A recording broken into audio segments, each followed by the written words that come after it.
Hey guys, welcome to Kiki TV. I am a trauma therapist, a holistic psychotherapist, and an abuse survivor. And I am in private practice as a therapist, and I make these videos to reach a wider audience so that people can be educated and understand how to heal. This video is very personal to me because I see a lot of it and I have experienced this myself because I'm an empath. So this video is going to be about the toxic relationship between the empath and the narcissist. So let's get right into it. The narcissist, first of all, is someone who, I've made videos on this. You can go look them up. So many videos on narcissists, but basically, to put it into like very simple terms, they need attention. They need validation and confirmation all the time. They can never be wrong. They don't have insight or self-awareness. They don't have empathy, so they can't feel guilt or remorse. And so they are very wounded people. They're grandiose. They think that they're kings and queens because really their self-esteem is very small. And so there's like an overcompensation that happens, right? So there's wounded people that are narcissists. This is the narcissist. Then we have the empath. The empath has also been wounded by life, like the narcissist has, but the empath, instead of needing all of the attention, they want to give all of the attention. An empath is loving and kind and compassionate and can feel other people's pain, and we like see the good in people, and we actually ignore the bad in order to see the good in people, which is sort of a gift that you could see the good in people, but also you need to see the bad in people to protect yourself and take care of yourself. So an empath loves to give, and a narcissist loves to take. An empath loves to overlook bad behavior. A narcissist loves to have bad behavior, even though they won't admit that it's bad. A narcissist needs someone who loves them to sort of want to help them to heal, even though a narcissist cannot heal, and that would be an empath. An empath is always ready to help someone to heal and be better. The narcissist is tricky because they will act like they want to heal, like, I'm so sorry I did that. I'm going to try to do better, but they're not really trying to do better. And they rarely say sorry. If they do say sorry, it's usually to manipulate a person into staying longer. So they're never going to get better, and the empath will fall all over themselves trying to get them to be better. And why wouldn't they get better, right? An empath believes everyone can be better. We literally believe that love can heal. But the thing is that a seasoned empath who's been through a couple of these relationships realizes that we cannot love someone enough to have them heal. They have to want to heal. So I can't love you enough for both of us. You have to love yourself and you have to do your own work. But an empath believes, because they're healers and light workers and they feel love so deeply, that love can help everyone. But from a therapy standpoint and an abuse survivor standpoint, love cannot help everyone, and not everyone can heal. I'm going to say that to you again, and gently and with love, in case you're in one of these relationships right now. You cannot heal certain personality disorders, but your disordered partner may act like they want to heal to keep you around and to keep you tolerating bad behavior.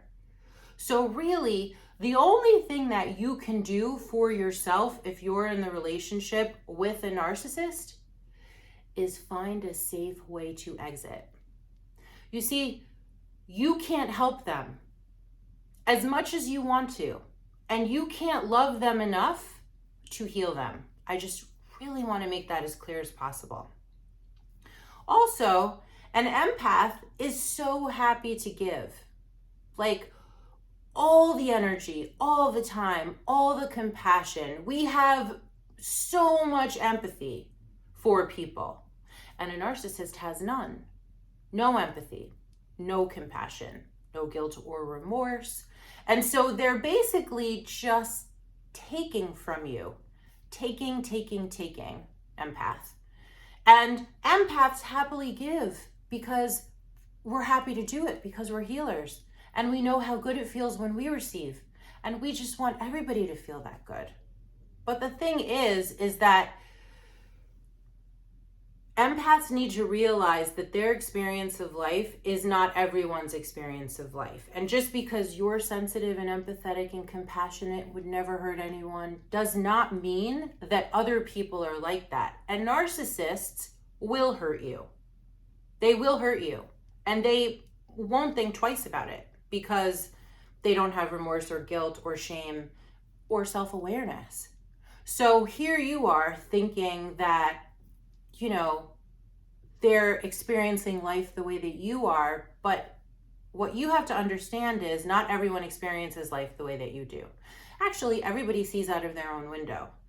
And your window is comprised of genetics and history and trauma and, you know, what happened in your childhood and your culture and your religion and your gender, and like all of these things create a window that you see out of, and everyone has a different window. So a part of becoming a mature adult, an emotionally intelligent adult, is realizing that not everybody sees the way that you see.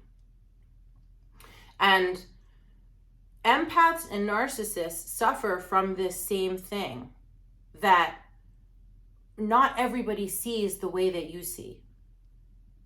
And for empaths, it can be highly destructive. Highly destructive. Because if you think about two wounded people, the thing about narcissists and empaths are, one of them, so the narcissist has sort of had this response to a traumatic life where they don't care about anyone or anything, and they're going to be the best at everything, and they're going to be the most powerful, and their mind creates delusions that they are in order to get over the trauma that they've experienced, right? But what ends up happening when you have delusions of grandeur and you don't have remorse or guilt or shame is you actually become a bully and you hurt people. And then we have the empath who has a traumatic life, and a part of the reason why an empath is usually because we feel deeply as a trauma response to keep us safe. Our intuition opens up as a response to keep us safe from early childhood abandonment, neglect, or abuse, or trauma, or whatever it was, right? So we also have been hurt, and we feel deeply as like a superpower to keep us safe when we're younger. But then we get older, and how we express that like trauma response is to love and to be extra kind, extra sensitive, extra empathic, extra compassionate. So they're at the opposite ends of the spectrum of the narcissist. And this bears repeating. An empath does not believe that people are bad until they've experienced it a few times, you know? But I used to think, why would anyone want to be evil? Of course they don't. Of course they want to be better. Of course they want to change. Of course they want to heal and evolve. No. Not everybody wants to be better or heal or evolve or even knows that they need to. You see? So you have the narcissist who's delusional and who's gaslighting and who trauma bonds you and who abuses you on purpose. They do it on purpose, mentally, emotionally, sometimes physically, sometimes sexually, sometimes financially. They will take advantage of you in all the ways. But the empath is like, they don't mean it. They don't mean it.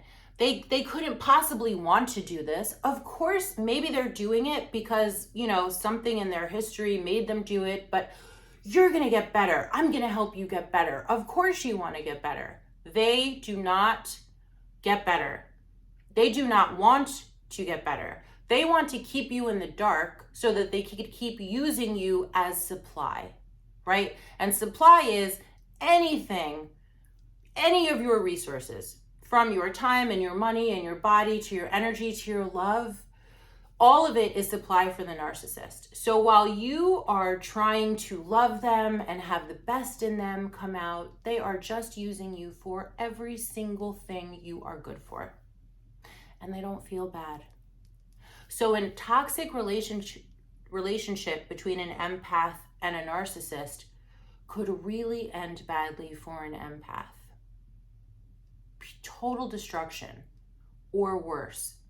So the best thing that you can do for yourself, empath, is to figure out why you're in a relationship with someone where your needs are not being met and you're being used and abused and you're accepting sorry over and over. And you're trying to heal them instead of healing yourself. You have to figure out where you need love and give it to yourself and teach yourself that you deserve to be honored and respected and loved by a good person. Thank you for liking and subscribing. I hope this is helpful, and I will see you next time. Bye for now. Take care of yourself, empath.